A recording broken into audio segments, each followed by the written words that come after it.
Hello everyone, welcoming you all once again to Food Culture and More. Today I will be discussing about a very essential and very common problem, if I can say, which has taken the shape of a problem and has crossed for many beyond a manageable level owing to this pandemic situation, owing to being locked up in the houses, multifarious factors. So that problem is stress, the root cause of n number of diseases, n number of problems, mental and psychological. So we will be revealing some factors, some notions, some ideas related to stress today.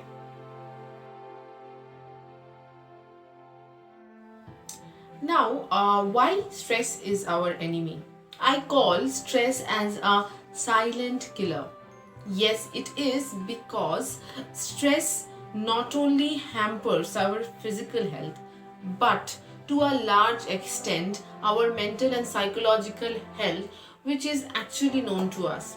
So, in terms of physical health, if I talk from food or nutrition point of view, it is very fundamental to understand that how our body actually reacts under stress. So we see a lot of under eating, overeating, or might be no eating under stress, or it increases the blood sugar spikes, it increases blood pressure.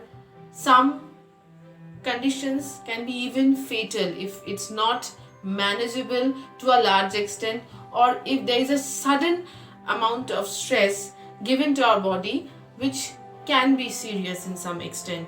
So yes, I call this as a silent killer, and it should be taken and understood and be managed from the very initial stage, the very moment you are understanding that you are undergoing some conditions of stress which cannot be just managed by your own ideas or home remedies. You really need to work on that.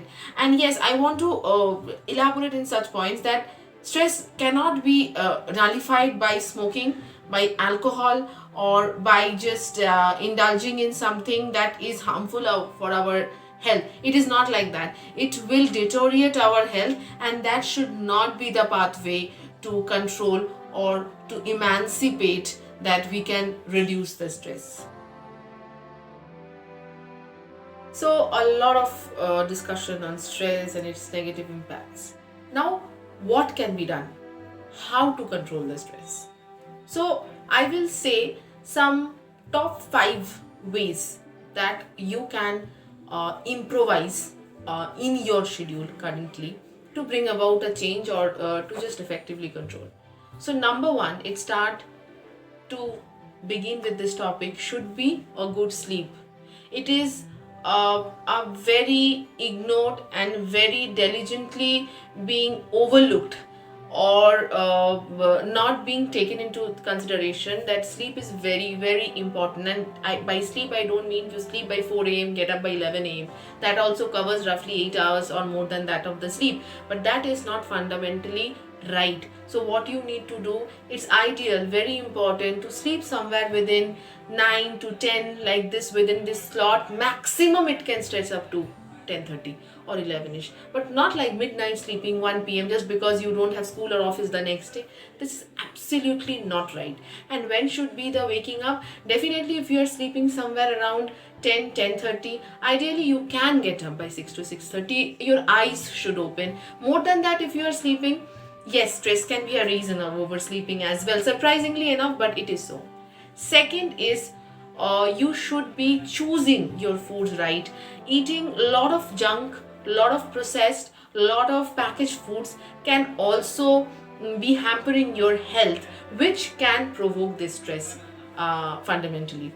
Number 3 is being in some sort of physical activities. Why? Because physical activities releases a lot of endorphins and a lot of positive hormones in our body, which helps in mood uplifting and also in managing the stress. So if you can understand, if you are stressed, and thinking negatively about some situation, and then you do an exercise. Post the exercise, you will feel positive from inside that I have done something good for myself. So that is very important.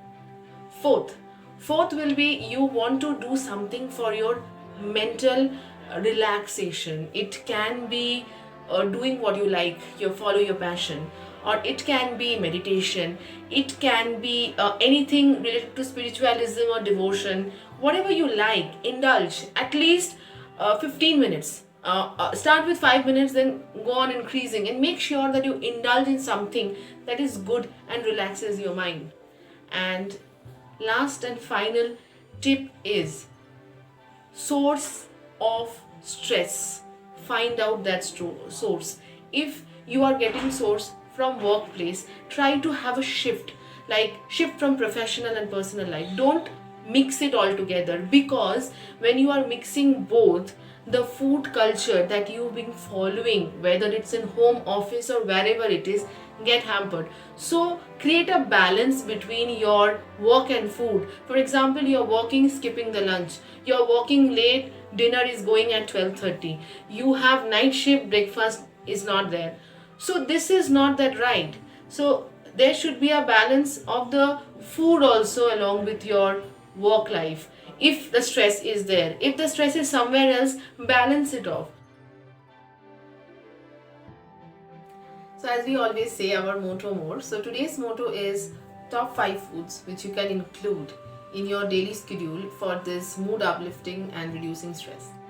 So starting off, number 1 is our age-old turmeric milk, the Haldi Wala Doodh, which we were using since long time.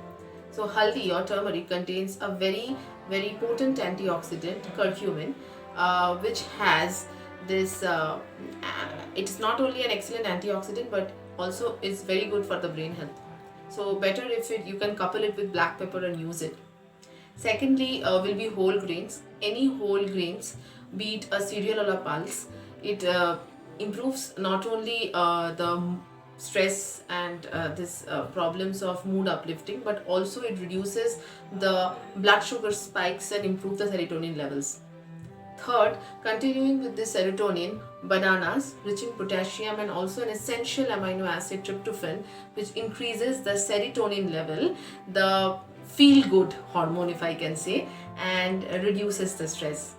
Fourth will be nuts, like especially if I have to say almonds, vitamin E, again a very good antioxidant which is very good for your brain health. Fifth, to conclude, I would say chocolates, everyone's favorite, especially dark chocolate, containing flavanols, which is also a very good antioxidant, helps in mood lifting and makes you feel good.